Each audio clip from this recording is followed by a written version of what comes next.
जोनी में नहीं हो सकता। और जोनी तेरी पनिहारी सिखन को दी सरदारी। तो जैसे हम सिख कह देते हैं, सिख को ये नहीं है कि कोई पटका बांध के पगड़ी बांध के सिख बन जाता है। सिख का मतलब होता है जो अभी सीख रहा है, जो अभी स्टूडेंट है, जो अभी जिज्ञासु है, जो कुछ चीजें जानने का इच्छुक है। इसलिए ये मनुष्य का जन्म, ये मनुष्य की देही, ये नर नारायणी वेश को कहा गया। इस नर की देह के अंदर ही नारायण वास करता है। और जिसको आज तक जब से भी सृष्टि की संरचना हुई, जिसको भी परमेश्वर का दर्शन हुआ, जिसको भी भगवान का दर्शन हुआ, वो सिर्फ इसी जोनी में आकर, इस मनुष्य शरीर में आकर हुआ। तो आप तो बड़े अहोभाग्य हैं, आप बड़े सौभाग्य वाले हो। आपके प्रारब्ध कर्म अच्छे हैं, आपके संचित कर्म अच्छे हैं, आपके वर्तमान के कर्म अच्छे हैं कि आज आपको ये ज्ञान चर्चा सुनने का सौभाग्य प्राप्त हुआ है। हरि कृपा से मिले संता, संत कृपा से मिले भगवंता। जब परमेश्वर की दया होती है, परमात्मा का अनुग्रह होता है, तो हमें संत मिल जाते हैं। और जब संतों की दया में होती है, दृष्टि होती है, फिर हमें भगवंत मिल जाता है। परंतु एक बात ध्यान से सुननी है कि जो गुरु हमारे पहले होकर चले गए, उन्हीं की तस्वीरें, उन्हीं के फोटो उठा के ना घूमते रहो। बस थोड़ी देर फोटो के आगे खड़े होंगे, थोड़े गिड़गिड़ा लिए, प्रभु मेरे ये अमुक काम कर दो, मेरे ये काम कर दो। तो ये भक्ति मार्ग नहीं है, ये आपका अपना बनाया हुआ फैशन है। और ऐसा करने से वास्तव में तो क्या सपने में भी कभी परमेश्वर का दर्शन दीदार नहीं हो सकता। इसलिए आज तक जितने भी गुरु पीर पैगंबर और अवतार हुए हैं, किसी ने ये नहीं कहा कि मेरे जाने के बाद में आप मेरी रंग रूपाकार की आकृतियां बना देना, कल्पनाएं करके मेरी मूर्तियां बना देना और मैं आपको वहां पर मिल जाऊंगा। परंतु आज देखने में आता है, एक धर्म में नहीं, सभी धर्मों में यही हाल है।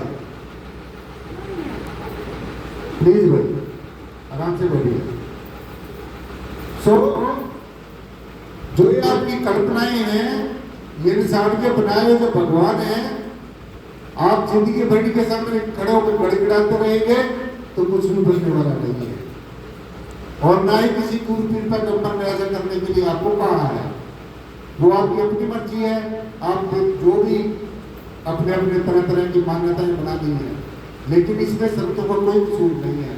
और यही कारण है कि भक्ति मार्ग में आज देखते हैं कि इंसान कितना, मेरे ख्याल में जितना भक्ति मार्ग में भटका हुआ है ना, इतना किसी भी, जितना इंसान आज भक्ति मार्ग में भटका हुआ है और जितना अंधभक्त हुआ है और जैसे गुरुडम में चक्कर में फंसा हुआ है, जैसे ऊपर उठना है। तो मैं आपको गुरु जी की वाणी के अपना एक शब्द बता रहा था, ध्यान से सुनना है सभी ने। गुरुओं की वाणी सभी के लिए होती है, किसी जाति विशेष के लिए नहीं होती, किसी धर्म विशेष के लिए नहीं होती। मैं यहाँ पर आपके साथ विचार साझा करने के लिए आया हूँ, मैं किसी जाति विशेष के लोगों को संदेश देने के लिए नहीं आया। सत्संग में, क्लास में कोई भी बैठ सकता है, और जिस गुरु की क्लास में सिर्फ एक ही जाति के लोग बैठते हैं तो ये समझो वो जातिवादी गुरु है। तो ऐसे गुरुओं में अपना कल्याण हो सकता है, ना हमारा कल्याण हो सकता है। इसलिए अच्छी तरीके से नोट कर लेना है। इसमें जातिवाद में, इसमें धर्मों के उन्माद में, ये पूजा पद्धतियों के भेद में, वो ऐसे पूजा करता है, मैंने ऐसे पूजा करनी है, तो ये मत भेद है, ये मनों के भेद है, ये डिफरेंसेस है। तो इससे शासन में ऊपर उठना है। तो गुरु जी की वाणी को ध्यान से सुनना है। परमात्मा होता क्या है और आप किसको भगवान मान रहे हो, तो आपको इस वाणी के माध्यम से प्लीज में ध्यान से सुनना है। थोड़ी देर बैठो बेशक, जैसे स्कूल में बच्चों को लेकर बच्चे बैठते हैं और वो ध्यान से सुनते हैं, तरीके से सुनिए, एक दूसरे की तरफ ना देखते रहो। ये सब एक जैसे चीज है, उनमें भेद नहीं है। इसलिए ध्यान से सुनना है। सत्संग आपको बड़े होगा के देखो, आप देखते हैं अगर कोई का पर तमाशा हो रहा हो, कोई को टंकीबाजी करने वाला कोई यार हो, सारे लोग इकट्ठे हो जाएंगे, सब भागेंगे उधर की तरफ, पैसा भी देके आएंगे और सारे तरह तरह की मांडवामेबाजी होगी। लेकिन जहाँ परमेश्वर की चर्चा होती है, जहाँ मालिक का गुणगान होता है, वहां पर वही लोग आते हैं जिनके ऊपर परमेश्वर की कृपा होती है, गुरुओं के संतों की कृपा होती है। तो ध्यान से सुनो गुरु जी की वाणी। ऐसे गुरु की बात मैं आपको बता रहा हूँ। मैं वैसे किसी गुरुडम का पुजारी नहीं हूँ, मैं संतों की विचारधारा आपको बताना चाहता हूँ। तो गुरु रविदास जी महाराज ने जो संतों में संत शिरोमणि हुए हैं, गुरुओं के गुरु हुए हैं, और उनकी अगर विचारधारा को आप पढ़कर देखेंगे, सुनकर देखेंगे, तो आपको वास्तविकता को पता चल जाएगा।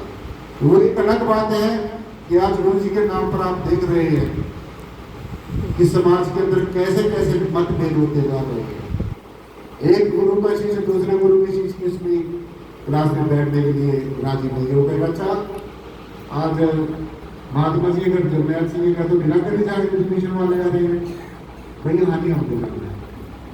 आज गुरु लोगों को इसी पट्टी पढ़ाते हैं। सच बात बता रहा हूँ आपको कि बस मेरे ही गुलाम बन जाओ और किसी की बात नहीं सुननी है। लेकिन अगर आपने कल्याण अपने जीवन में करना है तो खोज करनी है, किसी एक गुरु के पीछे नहीं भागते रहना है। अगर एक गुरु से आपकी संतुष्टि नहीं होती तो आप दूसरे की बात नहीं सुन सकते हैं। कुल मिलाकर जो हमारे संतों ने, बेशक आप संतों की वाणी पढ़ लेते हो, गा बजा लेते हो, लोगों को सुना देते हो, जो आज तक हो रहा है वो अच्छी बात है, परंतु सिर्फ वाणी को सुनने तक, पढ़ने तक, गाने बजाने तक किसी भी ना रहो। इससे हमारा कल्याण नहीं हो सकता। थोड़ी देर के लिए आपको सुकून मिल जाएगा, परंतु जो स्थायी शांति है, जो अक्षय आनंद है, वो नहीं मिल सकेगा। तो गुरु जी की वाणी को जो मैं आपको बता रहा हूँ, ध्यान से सुनना है। जब ये पृथ्वी भी नहीं थी, ध्यान से सुनना है, मैं ध्यान से इसलिए बता रहा हूँ कि आपके मन में अगर कोई संशय होगा वो दूर होना चाहिए। तो गुरु जी ने एक सारा समूची मानवता को संघ उपदेश दिया है, और वो कहा है कि 5 तत्व गुण 3 नहीं थे। 5 तत्व गुण 3 नहीं थे। नाता खंड ब्रह्मांड, शेष महेश गणेश नहीं थे, नाथी ब्रह्मवाणी। मैं पूछूं तुझे पंडित ज्ञानी, उस दिन की क्या निशानी। इसका सीधा सीधा अर्थ है कि जब पृथ्वी भी नहीं थी, जल भी नहीं था, अग्नि भी नहीं थी, वायु भी नहीं थी, आकाश भी नहीं था, शेषनाग भी नहीं था, गणेश भी नहीं था, महेश भी नहीं था, देवी देवता भी नहीं थे, ना कोई गुरु था, ना कोई शिष्य था, ना कोई सुनने वाला था, ना कोई सुनाने वाला था, ना मैं था, ना आप थे। तो तब क्या था? What was there in this universe at that time? This is only the main question. सबसे महत्वपूर्ण बात है। आप दुनिया के लेक्चर सुनते रहो, भीड़ भड़ाके में मेलों में घूमते रहो, वहां से कुछ मिलने वाला नहीं है। सो अब इस बात के ऊपर विचार करो कि जब यहाँ पर ये चीजें नहीं थी तो क्या था। तो तब जो हस्ती थी, जो उस समय ब्रह्म था, जो उस समय ये जय श्री प्रियतम निर्गुणाकार सर्वाधार विश्वाधार परम तत्व था, जो कण के अंदर अंदर व्यापक सत्ता थी, जो रोम रोम के अंदर रमा हुआ जो राम था, जो ये शब्द का स्वरूप बनकर ये राम जो रमा हुआ है, जिसको हम शब्द स्वरूपी राम कहते हैं, जो शब्द का स्वरूप बनकर अखिल ब्रह्मांड में व्यापक था, ये परम तत्व है। इस परम तत्व ने, इस ब्रह्म ने पांचों के पांच तत्वों को पैदा किया। पांचों तत्वों में तीन गुण होते थे। तीनों के अंदर, अब जैसे हमारा ये मानव का शरीर है, इसमें पांच तत्व है, तीन गुण है, चतुष्टि इसमें अंत्यकरण है। चतुष्टि अंत्यकरण यानी कि आपका मन है, बुद्धि है, चित्त है, अहंकार है और फिर आत्मा है। ध्यान से सुनना है। अब आप अपने अंदर झांक कर देखो, आप किसी भी गुरु को मानते हो, उसी को ही मानते हो। आप कोई पूजा पद्धति करते हैं, करते रहो, परंतु इस बात को समझो कि परमेश्वर है क्या है। तो परमात्मा एक ऐसी सच्चाई है, परमात्मा एक ऐसी सत्यता है, परमात्मा एक ऐसी हस्ती है, परमात्मा एक ऐसी एग्जिस्टेंस है जो हर जगह एग्जिस्ट करती है। तो मैंने आपको ऐसे संत महापुरुष की बात सुनाई है, और अगर ये भी ना तुम्हारी समझ में आए तो चाहे सारे दुनिया के गुरुओं को इकट्ठा करके उनके पीछे पीछे घूमते रहो, कभी भी ये बात समझ में नहीं आई। और ये जो आज जो अंधभक्ति अंधा होकर इंसान भाग रहा है, बस एक गुरु ने कुछ बात कह दी, अरे उसके तुम्हारे अंदर विवेक है, तुम्हारे अंदर ज्ञान है, परमेश्वर ने तुम्हें बुद्धि दी है, थोड़ा कसौटी में भी कस कर देखो। जो चीजें, जो विचार ज्ञान और विज्ञान की कसौटी में पूरा नहीं उतरता, तो उसको कभी भी सपने में भी स्वीकार नहीं करना चाहिए। इसलिए इस पखेड़े में मत पड़ो, वास्तविकता की तरफ अपना रुख करो, वास्तविकता की तरफ, असलियत की तरफ, रियलिटी की तरफ जाने की कोशिश करो। तो अब आप देखिए, जब ये पांचों तत्व नहीं थे, ये शरीर नहीं था। अगर ये शरीर नहीं था तो मन बुद्धि चित्त अहंकार अंतःकरण भी नहीं था। तो अब तो आप कोई शेष की पूजा करता है, कोई महेश की पूजा करता है, कोई गणेश की पूजा करता है, कोई देवी देवताओं की पूजा करता है। परंतु जब ये भी नहीं थे तो गुरुजी कहते हैं कि उस समय क्या था। तो आपको पता उस समय क्या था? मुझे नहीं लगता किसी को पता होगा। तो इसलिए अंधे होकर ना भागते रहो। ये समय बड़ा जो कीमती समय है, ये श्वास श्वास घटता जा रहा है और इंसान ऐसी बेखुदी में, ऐसी गफलत में सोया हुआ है, इसको खबर ही नहीं है कि मैंने कहाँ जाना है, कहाँ क्या करना है। तो इसलिए शासन जी, जो हमारे संतों महापुरुषों ने जो हमें चेतना दी है, संदेश दिया है, सिखाया है, सचेत किया है, उसी मार्ग पर चलना होगा। तो इसलिए ये परमेश्वर, ये परब्रह्म निर्गुणाकार सर्वाधार विश्वाधार परम तत्व कोई एक रंग रूपाकार की बनाई फोटो नहीं है। ये कोई इंसान के द्वारा बनाई हुई आकृति नहीं है। और ये जो तुम्हारे बनाए हुए जो पहचाने हैं कि परमात्मा ऐसे मिल जाएगा, वैसे मिल जाएगा, इससे किसी से भी परमेश्वर की अनुभूति नहीं हो सकती। तो ये इंसान के बनाए जो भगवान, जिनके पीछे आप अपना कीमती समय खराब करते हो, ये किसी गुरु ने नहीं कहा आपको ऐसा करने के लिए। इसलिए ऐसी सच्चाई है, इस सच्चाई को किसी बनावट की जरूरत नहीं है। ये जो सत्य स्वरूप, चेतन स्वरूप, अनंत स्वरूप, सुख स्वरूप जो परमात्मा है, इसको किसी बनावट की जरूरत नहीं है। हम बनावट करके दिखाएंगे और हमारे गुरु खुश होंगे। इसको किसी दिखावट की जरूरत नहीं है। हम तरह तरह की नोटंकी करेंगे, तरह तरह के आडंबर करेंगे, तब जाके सदगुरु हमारा खुश होगा।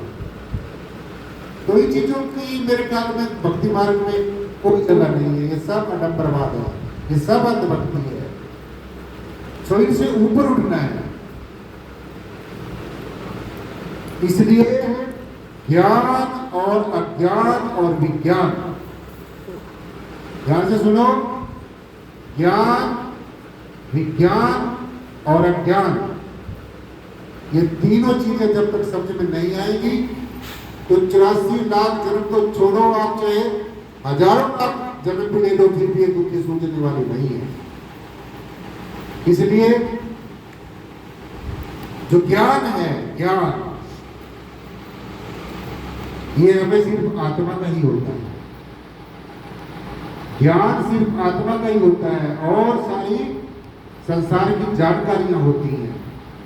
जैसे ही हम सब चीजें देख रहे हैं, इन सब चीजों के नाम हैं, इन सब चीजों का रंग है, इन सब चीजों का रूप है, इन सब चीजों का आकार है। परंतु जो ये रंग रूप और आकार की बनी हुई चीजें हैं, जो जमीन और आसमान के बीच में आपको नजर आती हैं, ये पेड़ पौधे पशु पक्षी जीव जंतु जितनी भी क्रिएशन नजर आती है, कायनात नजर आती है, ये सब फना होने वाली है, कोई इसमें स्थिर रहने वाला नहीं है। तो इसलिए ज्ञान जो है हमें विकास की तरफ ले जाता है। ज्ञान हमें विकास की तरफ ले जाता है, हमारा चहुमुखी विकास होता है ज्ञान से। और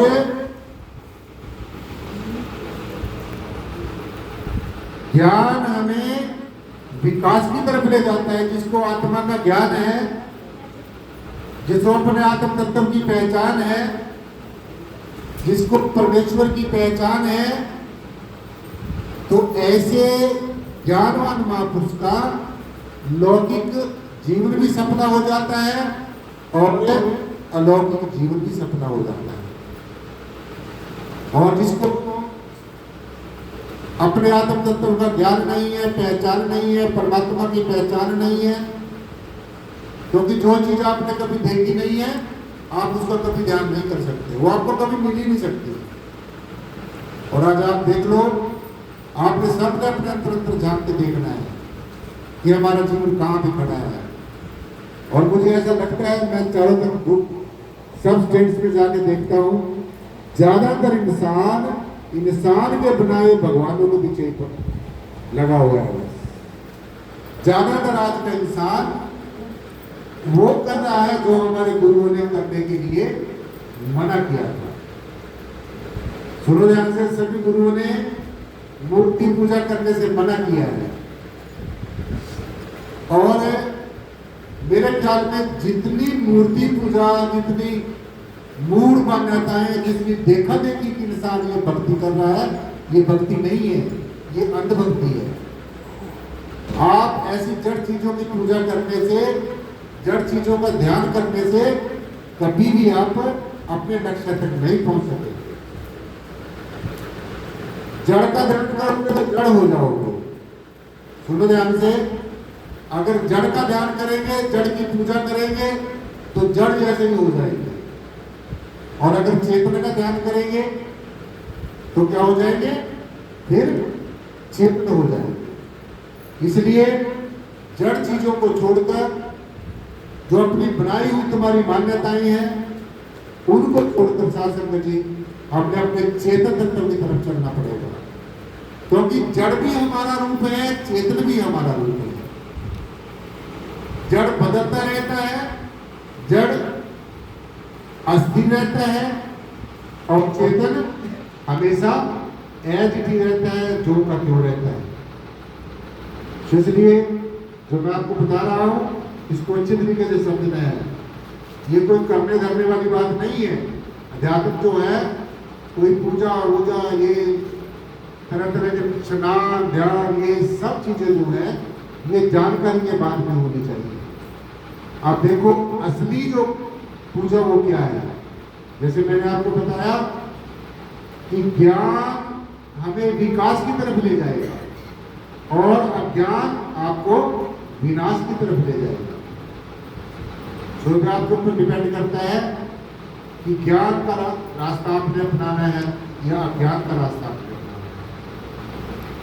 और एक बात और ध्यान में रखनी है कि अगर हमने ज्ञान प्राप्त कर भी लिया, अगर उस ज्ञान के साथ में अहंकार हो गया तो वो ज्ञान जहर बन जाता है। और अगर ज्ञान देने के बाद में हमारे अंदर सहजता आ जाती है, निर्मलता आ जाती है, पवित्रता आ जाती है,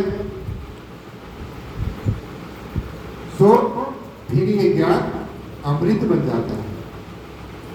तो इसलिए साथ संगत जी, ये जो सदगुरु हमारे सामने है, जैसे हमारा सदगुरु शरीर रूपी सदगुरु होता है, ये आपके अंदर भी बैठा है, ये भी ध्यान से सुन लेना।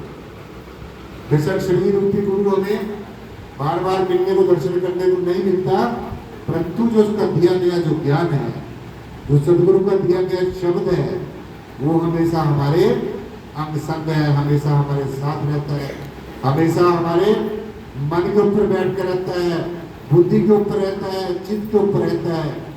तो इसलिए ज्ञान गुरु अंजन दिया, अज्ञान अंधेर विनाश।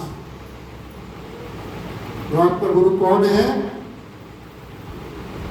जो गुरु के द्वारा दी गई जो शिक्षा है, जो ज्ञान है, ज्ञान गुरु अंजन दिया। जैसे सदगुरु हमें ज्ञान दे देता है, तो हमारे अंतःकरण में जो अज्ञानता है, नासमझी है, वो पर्दा दूर होता चला जाता है, और हमारी आंखों के आगे से जो अज्ञानता का पर्दा है, जो बेरुखी का पर्दा है, जो साथ संगत जी हम लोग ये मान के बैठे हैं, अपने तरफ मान के बैठे हुए हैं, तरह तरह की मान्यताएं मान के बैठे हुए हैं, ये ज्ञान से ही दूर होगा। ज्ञान गुरु अंजन दिया। जैसे औषधि खाने से हमारे रोग दूर हो जाते हैं, ऐसे ही ज्ञान के मार्ग पर चलने से जो हमारे अंदर अज्ञानता है, जो एक दूसरे के प्रति नफरत है, जो एक दूसरे के प्रति कटुता है, जो ईर्ष्या है, द्वेष है, आपसी खींचातानी है, आत्मग्लानि है, अपने आप को श्रेष्ठ समझना, दूसरे को नीचा दिखाने वाली जो प्रवृत्ति है, सबसे खतरनाक जो प्रवृत्ति है, तो ये ज्ञान से ही दूर होती है। इसलिए सदगुरु, पहला सदगुरु का स्वरूप है ये शब्द ध्यान से। वास्तविकता की तरफ आपको ले जा रहा हूं। पहले जो शरीर रूपी गुरु है, हम शरीर रूपी गुरु की शरण में जाते हैं, तो पहला गुरु यही है। दूसरा, इससे जो श्रेष्ठ, जहां पर प्योरिटी एंड श्योरिटी है, ये जो शरीर रूपी गुरु है, जो लिविंग स्पिरिचुअल गाइड है, जो लिविंग स्पिरिचुअल मास्टर है, वो हमें फिर क्या देता है? वो हमें नाम दे देता है, ज्ञान दे देता है। अब ध्यान से सुन रहे हैं।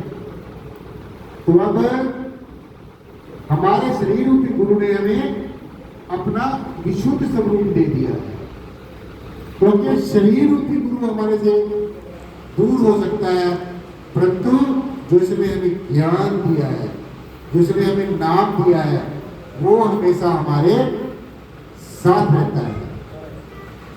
तो ये दूसरा सदगुरु का स्वरूप है, जो विशुद्ध स्वरूप है।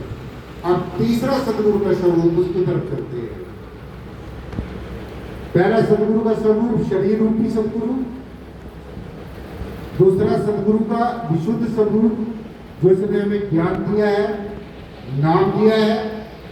अब तीसरा सदगुरु का स्वरूप क्या है?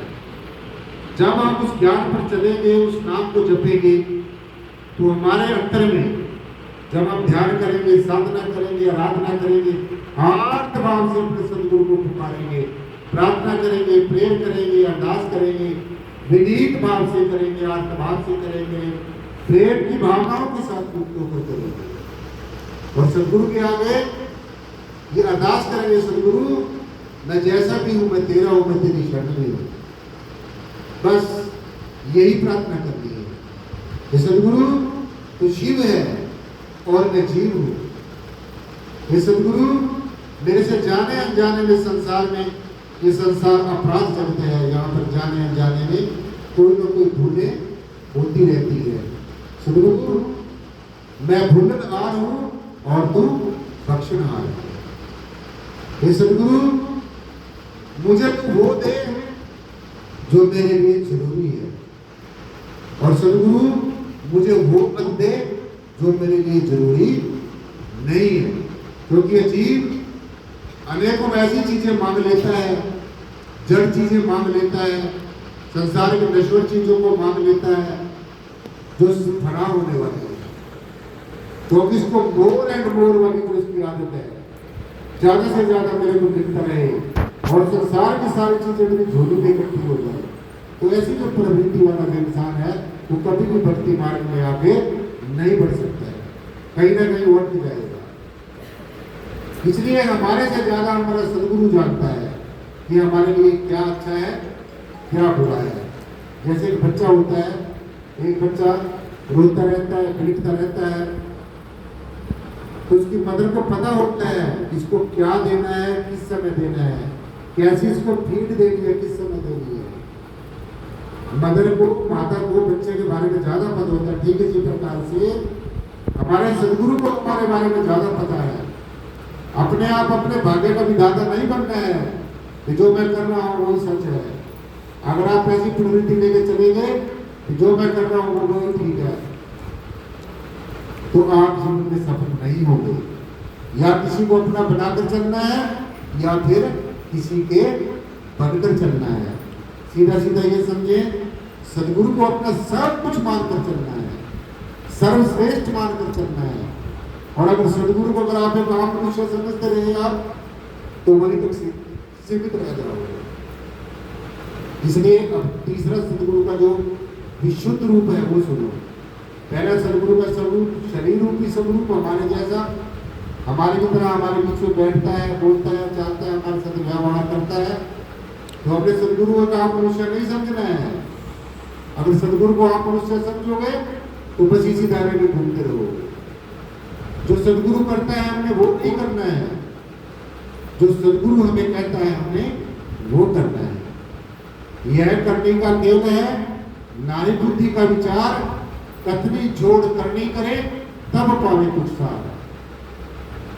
तो कहना नहीं है, अब कुछ करके दिखाना है, करना है, प्रैक्टिकल करना है, तो तभी जाके हमें सदगुरु की जो सार शब्द है वो समझ में आएगा। तो अब तीसरा स्वरूप सुनो। पहला स्वरूप शरीर रूपी सदगुरु, दूसरा जो उसने हमें ज्ञान दे दिया। अब तीसरा, जब हम ज्ञान के मार्ग पर चलेंगे, जब हम ध्यान करेंगे, साधना करेंगे, ज्ञान और ध्यान हमारी आत्मा की दो आंखें हैं। वैसे तो आत्मा की कोई आंख नहीं होती, आत्मा निर्गुण है, निराकार है, सर्वाधार है, विश्वाधार है, सब कुछ आत्म तत्व है। आत्मा कह लो, परमात्मा कह लो, आत्मा हम छोटी सी भूत को कह रहे हैं और परमात्मा हम एक बहुत बड़े समुद्र को कह रहे हैं, विराट को कह रहे हैं, विशाल को कह रहे हैं। इसलिए तीसरा स्वरूप जो है, जब हम साधना करेंगे,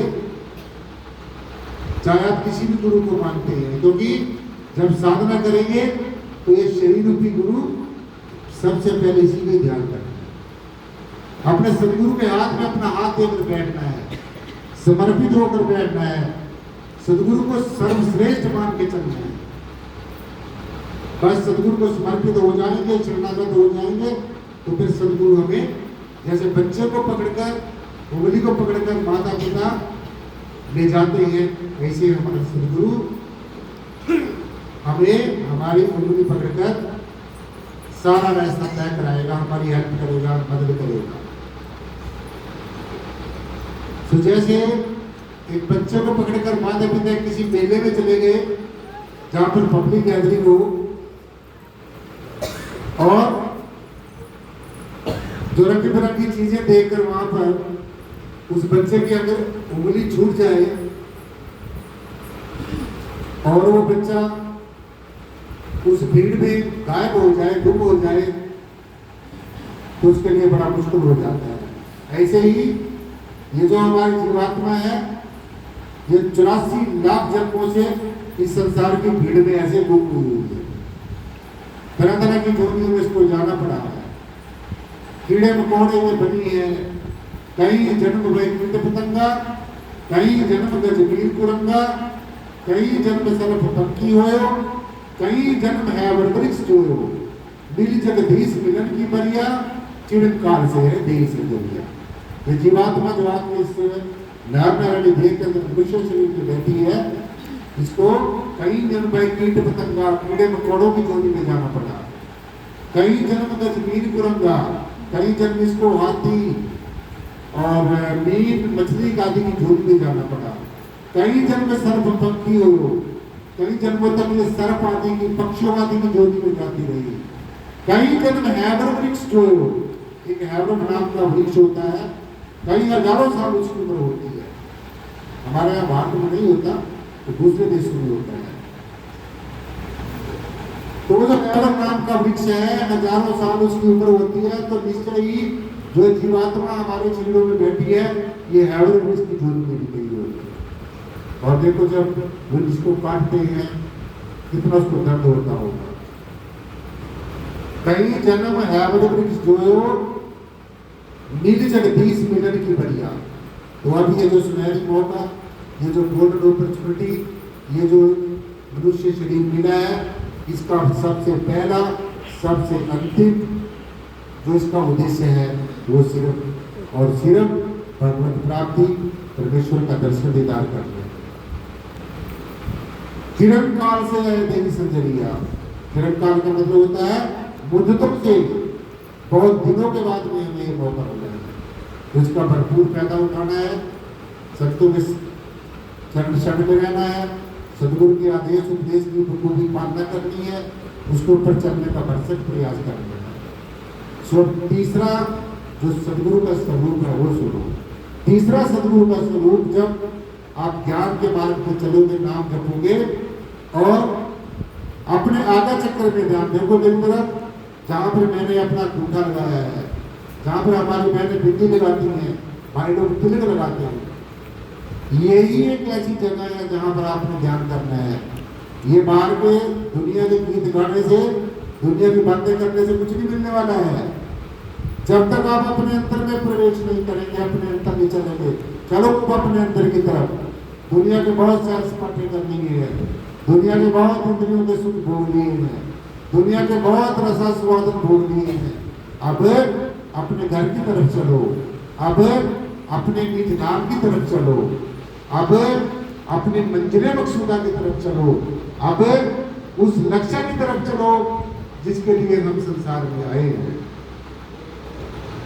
तो जैसे मैंने बताया, अपने सागा चक्कर में दोनों आंखों के बीच में यहीं पर ही ध्यान करना है।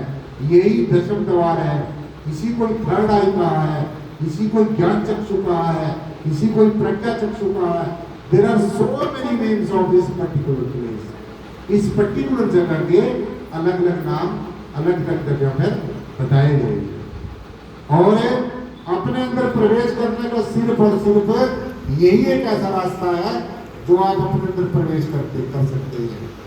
क्योंकि और आंखों के नीचे नीचे की जो हमारी इंद्रियां हैं, जिनके माध्यम से हमारे शरीर की गंदगी बाहर निकलती है, उस रास्ते से आप अपने अंदर प्रवेश नहीं कर सकेंगे।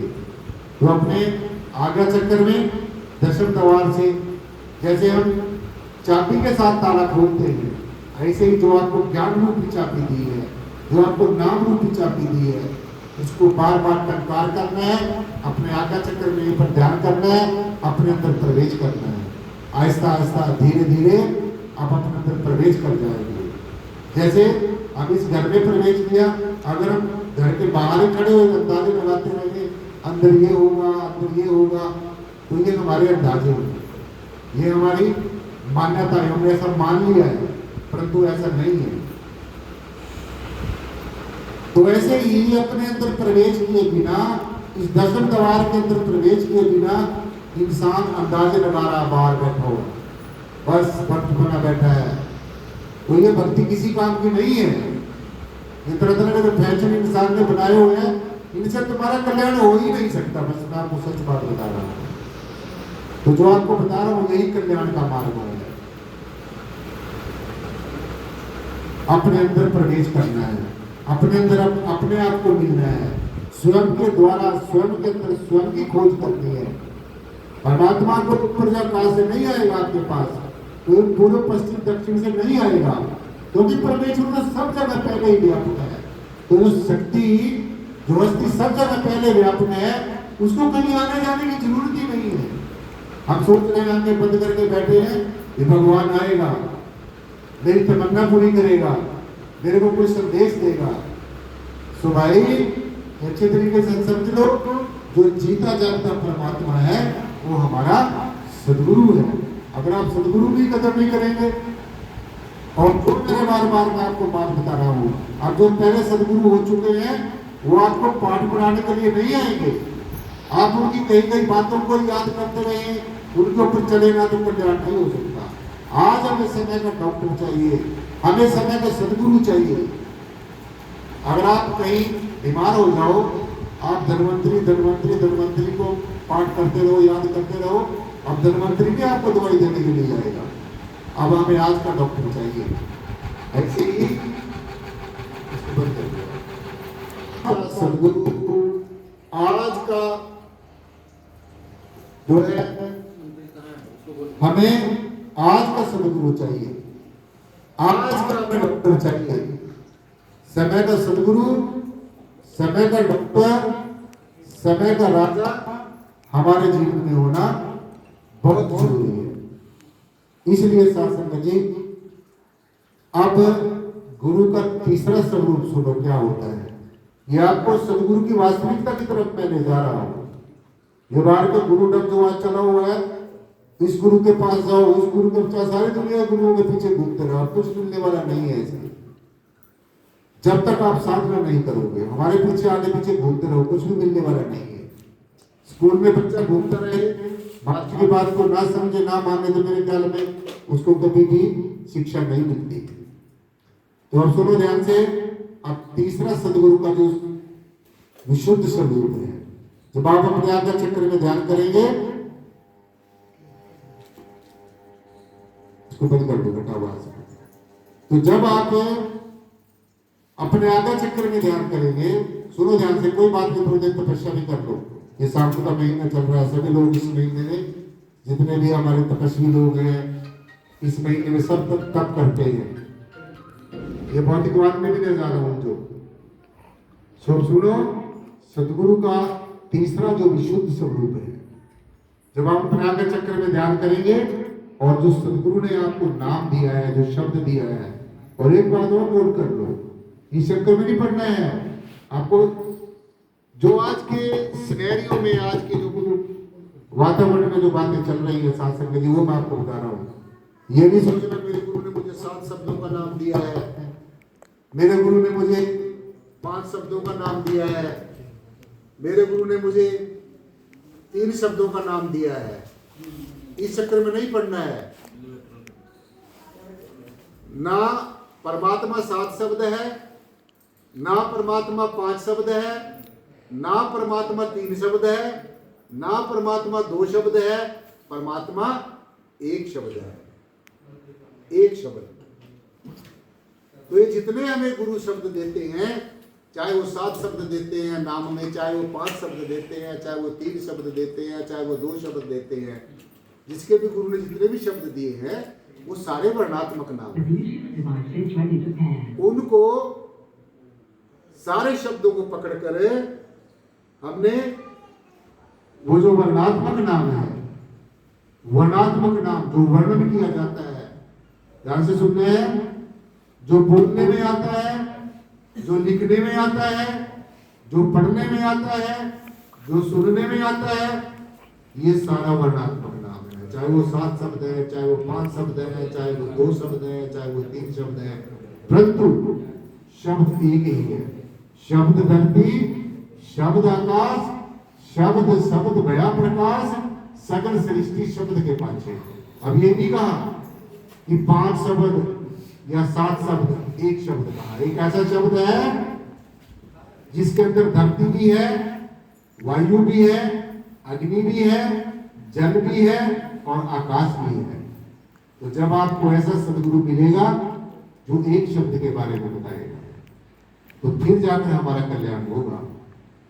तो ज्यादातर आजकल हम जो देखते हैं ना, इसी में ही उठना फिरता है जीव। मेरे गुरु ने मुझे इतने शब्दों का नाम दिया, मेरे गुरु ने इतने शब्दों का नाम दिया। तो ये तो जो आपको एक टारगेट दिया जाता है, जैसे बीज होता है, बीज को भूमि में बो देते हैं, फिर उससे अंकुर फूटता है, उससे तना बन जाता है, पेड़ बन जाता है, पेड़ पे फूल आ जाता है, फिर फल आ जाता है, और उस फल में वही बीज आ जाता है। साथ संगत जी, जो बीज हमने भूमि में बीजारोपण किया था। तो अब ध्यान से सुनो।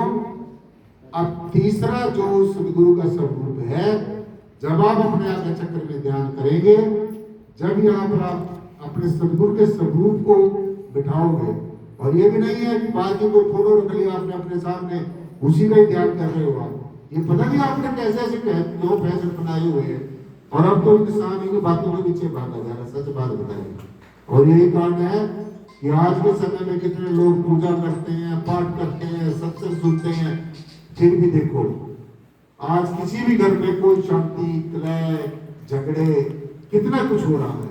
इसका सिर्फ यही कारण है कि दिखावा ज्यादा है और असलियत की तरफ जीव का ध्यान नहीं है। तो ये असलियत है जो मैं आपको बता रहा हूं, इसमें आपको ज्यादा नंबरवाद करने की जरूरत नहीं है। तो जब आप अपने आज्ञा चक्र में ध्यान करेंगे, वर्णात्मक नाम को जो आपके गुरु ने आपको दिया है, फिर आप अपने अंतर्गत ज्योति स्वरूप परमेश्वर का ध्यान करेंगे। गुरु जी ने कहा, आपके ज्योतिष स्वरूप गिरधारी दास रविदास कहे ब्रह्मचारी। अब देखो गुरु ने तुम्हें क्या कहा और तुम लोगों ने क्या फैशन बनाए हुए हैं, और ये काम तो बढ़ता ही जा रहा है। मैं सही बात बता रहा हूँ। और हमें बड़ा ताज्जुब होता है, दुख भी होता है भी ऐसे ऐसे गुरु ने हमें कैसा संदेश दिया। इसके लिए आप लोग कम जिम्मेवार हैं, इस बात के लिए आज के गुरु ज्यादा जिम्मेवार हैं। आज के जो गुरु हैं वो ज्यादा जिम्मेवार हैं, क्योंकि आपको तो जैसा पढ़ाया गया है आपने वैसा पढ़ लिया है। तो इसलिए हमें ऐसा सदगुरु चाहिए जो हमें परमेश्वर से मिलाए। हमें ऐसा सदगुरु चाहिए जो हमें खुली आंखों से परमात्मा को दिखाए। हमें ऐसा सदगुरु चाहिए जो हमें पल भर में परमात्मा से मिलाए।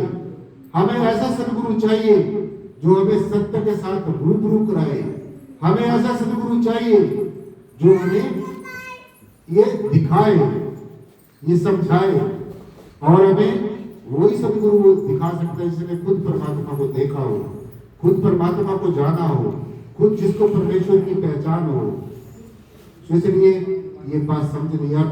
तीसरा जो आपका सदगुरु का स्वरूप है वो आपका ज्योति स्वरूप है।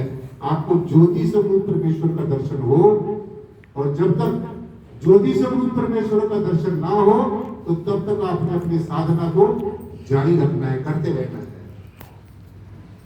तो जब ये ज्योति स्वरूप परमेश्वर का आपको दर्शन हो जाए, फिर इस ज्योति स्वरूप परमेश्वर का दर्शन करके सबसे जो श्रेष्ठ बात है भक्ति मार्ग में, अब जो हमारे अंदर शब्द गुण है, अब ये चौथा स्वरूप है सदगुरु का। अब देखो आप किस गुरु के पीछे भागे फिरते हो, गुरु क्या कह रहे हैं और आप लोग क्या कर रहे हो। तो पहला सदगुरु का स्वरूप शरीर रूपी सदगुरु, हमारे जैसा इंसान। दूसरा सदगुरु का स्वरूप जो उसने हमें नाम दिया है, ज्ञान दिया है। तीसरा सदगुरु का स्वरूप, तीसरा सदगुरु का स्वरूप संगत जी जो जो ज्योति स्वरूप है। अब चौथा जो सदगुरु का स्वरूप है, चौथा स्वरूप ध्यान से सुनना है। चौथा स्वरूप है जो शब्द धुन आपके अंदर हो रही है। अब सबसे श्रेष्ठ बात ध्यान से सुनो, अगर तो आप इस मार्ग पर चलोगे तो कल्याण हो जाएगा, और अपने जितने भी बार के नंबर करते रहो अपने आप को भक्ति जताने के लिए। भगवान को हमारी किसी चीज की जरूरत नहीं है। परमात्मा तो सिर्फ भावों का भूखा है, प्रेम का भूखा है, प्यार का भूखा है, लगन का भूखा है।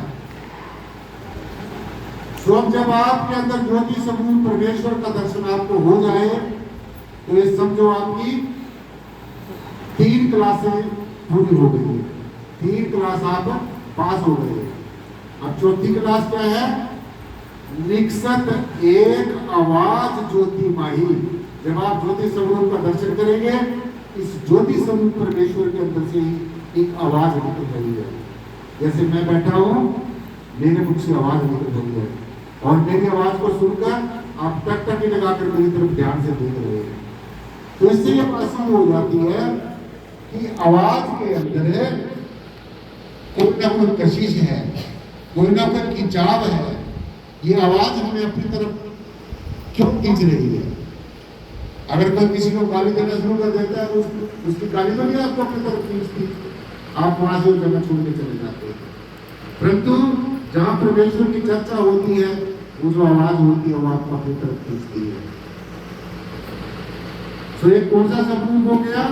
पहला सदगुरु का जिस्मानी स्वरूप, दूसरा सदगुरु का नाम वाला ज्ञान वाला स्वरूप, तीसरा सदगुरु का ज्योति स्वरूप, चौथा सदगुरु का जो विशुद्ध स्वरूप है वो शब्द गुण है। ये ध्यान से सुनो, सबसे श्रेष्ठ, सबसे उत्तम, और इसी शब्द गुण को पकड़कर आप अपने घर जा सकते हैं, परमेश्वर के लोक में जा सकते हैं, जिसको गुरु जी ने कहा बेगमपुरा में जा सकते हैं, और दुनिया में कोई दूसरा तरीका है ही नहीं है।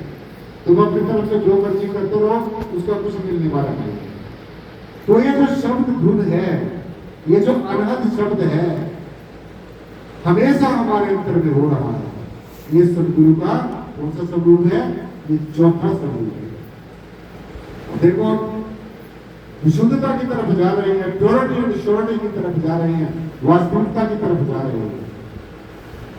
जो सदगुरु का जो शब्द गुण जो स्वरूप है, जो अनहद शब्द है, जो हर समय हमारे अंतर में हो रहा है, एक बहुत ही लौकिक आवाज है, बहुत अलौकिक आवाज, परमात्मा का संगीत, परमात्मा का ये जो शब्द गुण है, ये परमात्मा की जान है, पहचान है और शान है। इसलिए अब आपने ज्योति स्वरूप का ध्यान करते रहना है और इस अनहद शब्द को सुनना है ध्यान में बैठकर। अब आपको किसी चीज की जरूरत नहीं है, इंसान की तेज हो बच्चों आराम से बैठो। अब आपको किसी चीज की जरूरत नहीं है, भक्ति मार्ग में कुछ दिखावे की जरूरत नहीं है। अगर सफल होना चाहते हैं तो अब आपने क्या करना है? एक ऐसी जगह पे बैठ जाना है, उपयुक्त स्थान पे बैठ जाना है, जहां पर संसार का कोई शोर गुल ना हो, एकांत हो, जैसे यहाँ पर एकांत है। ये जो वातावरण है, जो भक्ति में हो रहा है, ज्ञान में हो रहा है, हम सबका एक लक्ष्य बन रहा है, हम एक आवाज को सुन रहे हैं।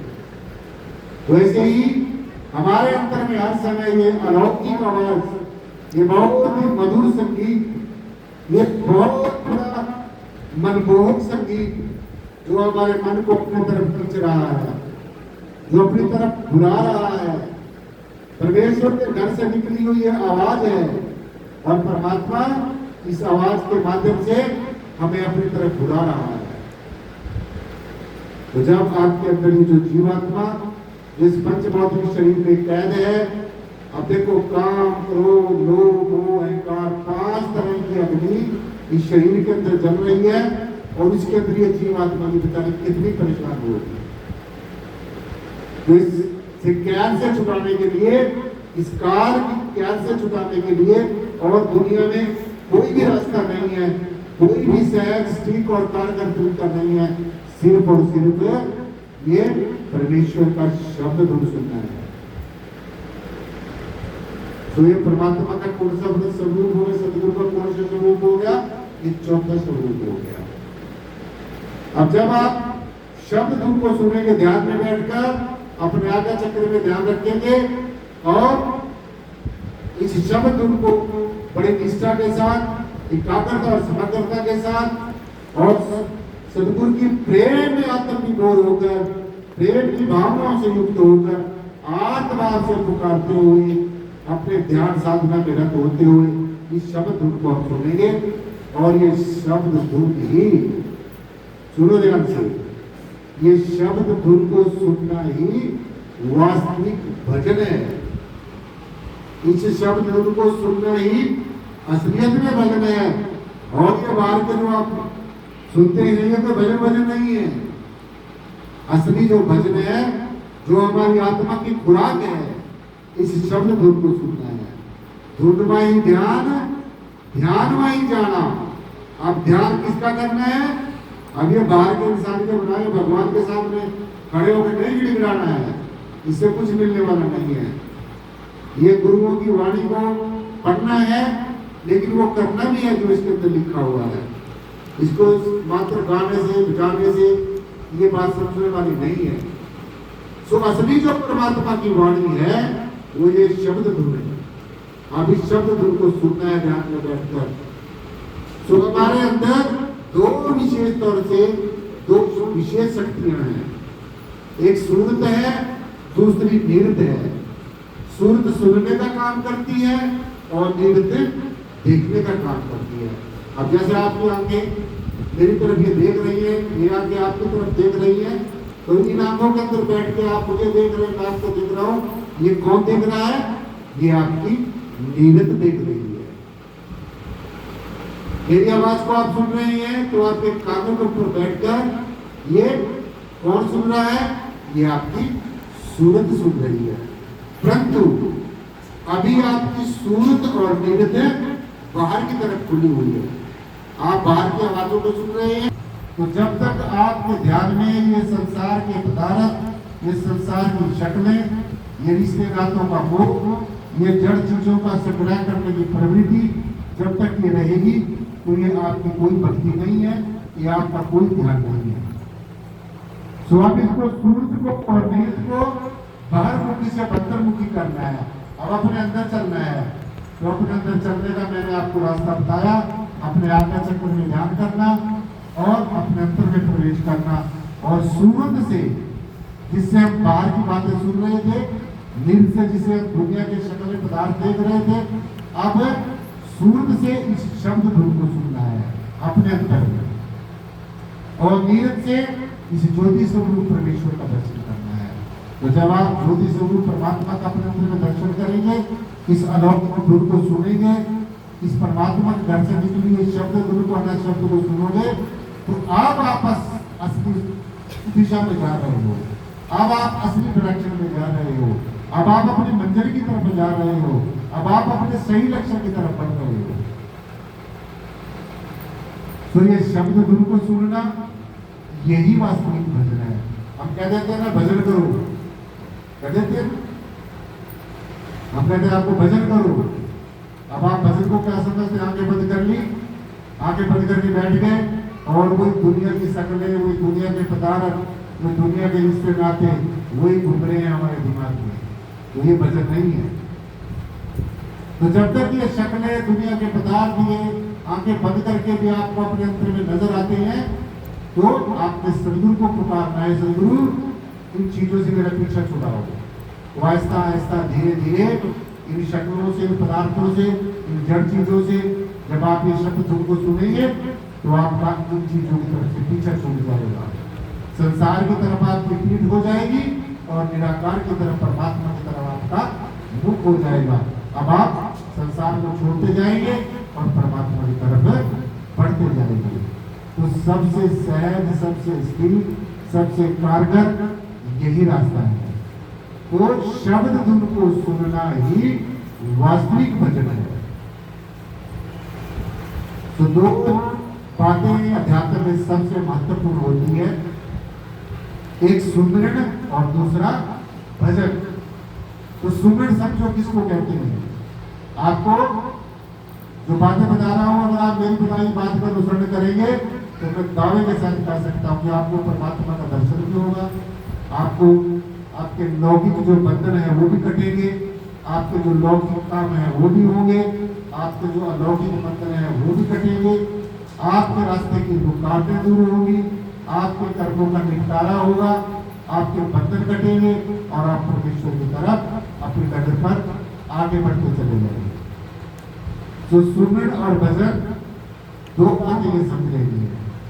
सुमरण जो होता है, जैसे सभी लोग कह देते हैं सुमरण करो जी, सिमरण करो जी। सिमरण का मतलब है किसी को बार बार याद करना। जैसे आप आंखें बंद करके बार बार आप नाम को जपते हैं, तो वो क्या है? वो आपका सुमरण है। किसी को बार बार याद करना इसी का नाम ही सुमरण है। अगर आप संसार की चीजों को बार बार याद करते हैं तो आप संसार का सुमरण कर रहे हो। अगर आप अपने रिश्ते नातों को याद करते हैं तो आप रिश्ते नातों का सुमरण कर रहे हो। तो इसलिए सुमरण तब तक करना है जब तक हमारे अंतर में ये शब्द गुण प्रकट नहीं होगी। और ऐसा भी नहीं है कि आपका अंदर प्रकट होगी, ये शब्द गुण तो पहले ही प्रकट है। सारे यूनिवर्स में ब्रह्मांड में आवाज गूंज रही है, हमारे पिंड में भी है, ब्रह्मांड में भी है। जो पिंडे सो ब्रह्मांडे, जो खोजे सो पावे। तो ऐसा नहीं है कि आपके अंदर ये प्रकट होगी, परंतु हमारा जो ध्यान है वो दुनियावी शक्लों की तरफ है, दुनियावी पदार्थों की तरफ है, दुनिया की संग्रह करने की प्रवृत्ति के व्यस्त है। इसलिए हमारी आंखों के आगे ये दुनियावी चीजों का पर्दा है और ये शब्द धुन पर्दे के अंदर हमें नहीं सुनती है। तो जैसे जैसे आप इन शक्लों को पदार्थों को भूलते जाएंगे, ये शब्द धुन आपको सुननी शुरू हो जाएगी। अब यह समझना है, यह शब्द धुन भी आपको सुननी शुरू हो गई, परंतु कुछ धुनें, कुछ आवाजें काल के देश की हैं और कुछ आवाजें, कुछ धुनें ध्यान के देश की हैं। अब जैसे आप ध्यान में बैठेंगे आपको शब्द धुनें सुननी शुरू हो गई, चाहे वो लेफ्ट साइड से सुनती है, चाहे वो राइट साइड से सुनती है, दोनों साइड से नहीं सुनना है। अपने जो बीचों की जो हमारी सुषुम्ना नाड़ी है, इसलिए गुरु जी ने कहा इतना अपना हमारा घर है, इस कवाड़ को खोलना है, दरवाजे को खोलना है, तो कब खुलेगा? ये हमारी पिंगला साइड है, ये हमारी सुषुम्ना नाड़ी है। तो कई लोग को हमें सुनने को ये मिलता है कि मुझे शब्द धुन लेफ्ट साइड से सुनती है। आपको भेद बता रहा हूँ, सबसे बड़ा भेद भक्ति मार्ग का। इस गुरु नाम में से निकलो बाहर, इस जातिवाद से निकलो बाहर, ये धर्मों के जो बखेड़ा तरह तरह के धर्म बना बना के आपको धर्म की जो नशा चढ़ा हुआ है, आप जो धर्म की चाशनी चढ़ी हुई है, आप जो धर्म का मीठा जहर इंसान को पिलाया जा रहा है। अगर आप अपने धर्म को श्रेष्ठ समझते हैं तो दूसरे धर्म का भी सम्मान करना सीखना पड़ेगा, या फिर इन चीजों से ऊपर उठना पड़ेगा। इसलिए इन चीजों का जो मैं आपको बता रहा हूँ, इनका इन चीजों से, बाहर की बातों से कोई मतलब नहीं है। ये आपका अंतर्मुखी मार्ग है, अंतर्मुखी आपको दर्शन करना है।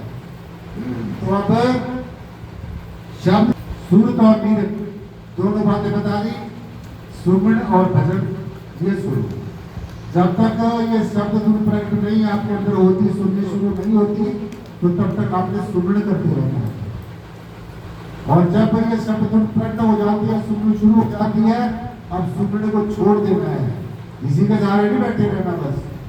कभी 5 शब्दों को जप रहे हो, कभी 3 शब्दों को जप रहे हो, कभी 7 शब्दों को जप रहे हो, कभी 2 शब्दों को जप रहे हो, इसी को पकड़ के नहीं बैठे रहना। ये तो आपकी शुरुआत है।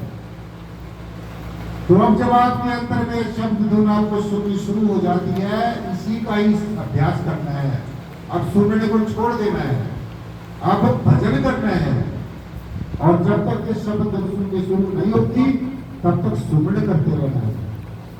सुमरण अलग बात है, भजन अलग बात है।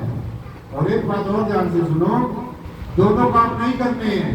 कई लोग क्या करते हैं, शब्द धुन भी सुन रहे हैं, निराकार निराकार भी जप रहे हैं, या 5 शब्द जप रहे हैं, या 3 शब्द जप रहे हैं, या 7 शब्द जप रहे हैं। ऐसा नहीं करना है। एक समय में एक ही काम करना है। जब आपके अंदर शब्द धुन प्रकट हो जाए, ध्यान से सुनो इसको, और ये पेपर तो वही पास करना ही पड़ेगा, चाहे आप बुजुर्ग हो, बूढ़े हो, बच्चे हो, जवान हो, कुछ भी हो। जितना जल्दी वो इस पेपर को पास कर लेगा तो बढ़िया रहेगा।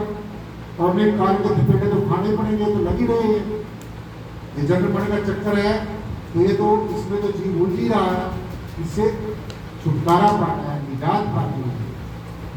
तो अब जब शब्द धुन प्रकट हो जाती है, शब्द धुन सुननी शुरू हो जाती है, फिर आपने क्या करना है, अब सुमरण नहीं करना है। आप क्या करना है, आप भजन करना है। और भजन किसको कहते हैं, इस शब्द धुन को सुनना। शब्द धुन को सुनना, ध्यान में बैठकर सुनना, एकांत जगह पर बैठकर सुनना, जहाँ पर संसार का शोरगुल ना हो। ध्रुव में ही ध्यान, ध्यान में ही जाना। तो अभी शब्द उनको सुनना है, अपने आज्ञा चक्र में ध्यान रखना है। और अब ये समझना है, अगर ये आपको शब्द धुन सुनती है और फिर भी आपका ध्यान संसार की तरफ जाता है, ये समझ लेना ये असली शब्द धुन नहीं है, ये असली आवाज नहीं है, ये काल की आवाज है जो आपको सुनते सुनते संसार की तरफ आपका ध्यान ले जाती है। परंतु जब शब्द धुन ऊंचे लोगों में सुनेगी तो आपका ध्यान वो ऊपर की तरफ ले जाएगी। तो जब आपका ध्यान ऊपर की तरफ जाए तो फिर समझ लेना आज्ञा चक्र से जब आगे आपका ध्यान जाए, आज्ञा चक्र आपका खुल जाए, दशम द्वार आपका खुल जाए, आपको अलौकिक शक्तियों के दर्शन होने शुरू हो जाए, आपको सूर्य चंद्रमा सितारे अपने अंदर में दिखने शुरू हो जाए, आपको बादलों की गड़गड़ाहट अपने अंदर में सुननी शुरू हो जाए, आपको ज्योति स्वरूप परमेश्वर आपके अंदर में दिखना शुरू हो जाए, तो समझ लेना अब आप सही दिशा में जा रहे हो। ये निशानियां हैं रास्ते की। जैसे आप लोग नारायणगढ़ से चलकर यहाँ आए तो रास्ते में हमें काफी चीजें देखने को मिली। ऐसे ही जब आप अपने परमेश्वर की तरफ जाएंगे, असली घर की तरफ जाएंगे, तो आपको रास्ते में एक पूरे का पूरा हमारी बॉडी के अंदर अपना जो चेतना उसका चलने का रास्ता है। हमारे जैसे चक्कर है, मूलाधार चक्कर है, स्वादिष्ठान चक्कर है, नाभि चक्कर है, हृदय चक्कर है, कंठ चक्कर है, फिर आज्ञा चक्कर है। तो हमारी चेतन चक्रों के माध्यम से अपने रास्ते को तय करती है। तो ये हमारा अंतर्मुखी होने का रास्ता है। तो जब आपको ऐसी शब्द धुन सुननी शुरू हो जाए, अनेकों तरह की धुनें हमारे अंदर है, इसी सहारे में बैठे रहना अपना, उसमें आके बंद करके मेरे को अभी सब धुन सुनेगी, आप लेफ्ट से सुनेगी, राइट से सुनेगी, बाएं से सुनेगी, दाएं से सुनेगी, या सत्संग में बताया गया बीचों बीच सुनेगी, कभी भी किधर से भी आपको सुन सकती है। परंतु आपने अपना ध्यान नहीं छोड़ना है, अपना अभ्यास नहीं छोड़ना है। तो जब आपको सुननी शुरू होगी तो फिर सुननी शुरू हो जाएगी, परंतु स्वाध्याय करना है, फिर स्वाध्याय करना है। जैसे हम वेदों शास्त्रों ग्रंथों कृष्णों को पढ़ते हैं, तो हमने अब अपने आप को पढ़ना है। स्व का मतलब होता है अपने आप को, अध्याय का मतलब है अध्ययन करना, अपने आप का अध्ययन करना है, स्वयं के द्वारा, स्वयं के अंदर स्वयं की खोज करनी है, स्वयं में ही अपने आप को रत होना है, स्वयं में ही अपने देखना है ये हमारा जो ध्यान है वो किधर जा रहा है। तो मेरे ख्याल में आज मैंने सारी जो भक्ति है, सारा जो संत मत है, सारी जो गुरमत लाइन है, उसका मैंने भरपूर तरीके से, अच्छी तरीके से, सहज तरीके से और बड़े साधना पूर्वक, आराधना पूर्वक जो हम परमेश्वर से मिल सकते हैं, वो मैंने सारा कुछ आपको ज्ञान कर दिया है। तो इसमें ये नहीं है कि वो उस गुरु का शिष्य है, वो इस गुरु का शिष्य है, इसलिए शरीरों के पीछे न पड़े रहो। मैंने उस गुरु से नाम लिया, मैंने क्या होगा तुमने किसी गुरु से नाम लिया है, उससे कुछ फर्क पड़ने वाला नहीं है। असली जो नाम है, असली जो ज्ञान है, वो जो मैंने आपको बताया है, इनके बाहर के गुरुओं के नाम देने से कोई फर्क नहीं पड़ता है। वो सिर्फ जब आप किसी गुरु की शरण में जाते हैं, वो हमें एक रास्ता बता देते हैं, उसके ऊपर चलना आपने है। अब जिसका गुरु जो रास्ता बताएगा, जो देवी देवताओं का रास्ता बताएगा, वो देवलोक को प्राप्त हो जाएंगे, देवी देवताओं को प्राप्त हो जाएंगे। जिसका गुरु भूतों प्रेतों को जाएगा, वो दुर्गति हो जाएगी, दुर्गति को प्राप्त हो जाएंगे। और जो परिपूर्ण सदगुरु होगा, जो परमेश्वर का जानकार होगा, परमात्मा को समझेगा, वही समझा सकता है। जिसने परमात्मा को देखा वही दिखा सकता है, जिसने जाना है वही जना सकता है। सो हमारा सदगुरु ब्रह्मज्ञानी होना चाहिए, ब्रह्मनिष्ठ होना चाहिए, तत्वदर्शी होना चाहिए, आत्मवेता होना चाहिए, आत्मा को समझने वाला, समझाने वाला होना चाहिए। ऐसा सदगुरु हमारा परिपूर्ण सदगुरु होता है, जो परिपूर्ण ब्रह्म को जानता है। इसलिए आज मैंने सारी शास्त्र को जो बेनती की है, आज सारे अध्यात्म में सारे मैंने आपको बताया है। तो आपने इस तरीके से अगर आप साधना करेंगे तो मैं ये बात बड़े दावे के साथ कह सकता हूँ, तो सदगुरु भगवान की शरणागत होकर हम सारे वन बाय वन कर एक के बाद एक सारे जो आत्मिक मंडल हैं शेयर करते हुए हम अपने निज घर पहुंच जाएंगे। हमारा मोक्ष और मुक्ति का सपना साकार हो जाएगा। हम परमेश्वर के हो जाएंगे, परमात्मा हमारा हो जाएगा, परमेश्वर हमें स्वीकार कर लेगा, हम परमात्मा को स्वीकार कर लेंगे, तो हमेशा हमेशा के लिए हमारा जीवन जो है सार्थक सिद्ध हो जाएगा, मंगलमय हो जाएगा। तो आपने इसी तरीके से आज का जो सत्संग का सार है वो समझना है। आज के सत्संग का सार यही है कि आपने ये सूरत और शब्द का योग करना है, अपनी सूरत को शब्द के साथ जोड़ना है, इस आधार शब्द के साथ जोड़ना है, इस शब्द गुरु के साथ जोड़ना है, नींद से इस ज्योति स्वरूप परमेश्वर का दर्शन करना है। आपके अंदर प्रकाश जो जैसे बाहर प्रकाश हो रहा है ऐसे ये प्रकाश आपके अंदर भी है। जैसे बाहर ये बादलों की गड़गड़ाहट आप सुनते हैं, ये गड़गड़ाहट आपके अंदर भी है। जैसे आप ये बाहर लाइट एंड साउंड सुनते हैं, जब बादल गरजते हैं तो लाइट भी होती है और साउंड भी होती है, आवाज भी आती है ना, और लाइट भी होती है। तो ये सब जो आकाश तत्व पे हो रहा है, आकाश तत्व आपके अंदर भी है। तो जब आपको ये चीजें नजर आनी शुरू हो जाए, जब आपको ऐसे ऐसे अनुभव होने शुरू हो जाए, जब ये अनाज शब्द आपको सुनना शुरू हो जाए, जब आप ये ज्योति स्वरूप परमेश्वर आपको दिखना शुरू हो जाए, जब आप ये परम प्रकाश जो विशुद्ध स्वरूप है दिखना शुरू हो जाए, तो समझ लेना कि हम सही डायरेक्शन में जा रहे हैं। समझ लेना कि अब हम परमेश्वर के साम्राज्य में प्रवेश कर गए हैं। समझ लेना कि विशेष सदगुरु की खोज करनी है। जो आज आप देख रहे हैं, मैं बार बार वो बात नहीं कहना चाहता, हमारा सदगुरु परिपूर्ण ब्रह्म का जानकार होना चाहिए। इसलिए शासक जी आज की जो ज्ञान चर्चा मैंने अपनी तरफ से बहुत खूब कोशिश की है कि मैंने एक एक बात को, क्योंकि बहुत कम समय ऐसा होता है जब हमें ये बात सुनने का मौका मिलता है। ये गाना बजाना दुनिया भर के नंबर करना ये तो जीव कर ही रहा है, ये कोई भक्ति नहीं है। Just you people are wasting your precious time unnecessary. सिर्फ आप अपना समय आप बर्बाद कर रहे हो, ये श्वास बढ़ता जा रहा है। इसको परमेश्वर के लेके लगाना है, भक्ति करनी है, इबादत करनी है, परमेश्वर की आगे आत्मा से प्रार्थना करनी है, प्रेयर करनी है, सबके भले के लिए। यहाँ ये जो गाँव लग रहा है इसके सब ग्रामवासियों के लिए, सब गाँव में सुख हो, शांति हो, सबके भले के लिए प्रार्थना करनी है। जितने भी सदगुरु की शरण में आए हैं, मैं सदगुरु के चरणों में यही बेनती करूँगा, सदगुरु जो भी यहाँ पर आपके दरबार में आया है सबके ऊपर सदगुरु आपका दया भरा हाथ रखना, सबके ऊपर अपने दया की घेरना और सबको अपने चरणों से लगा के रखना।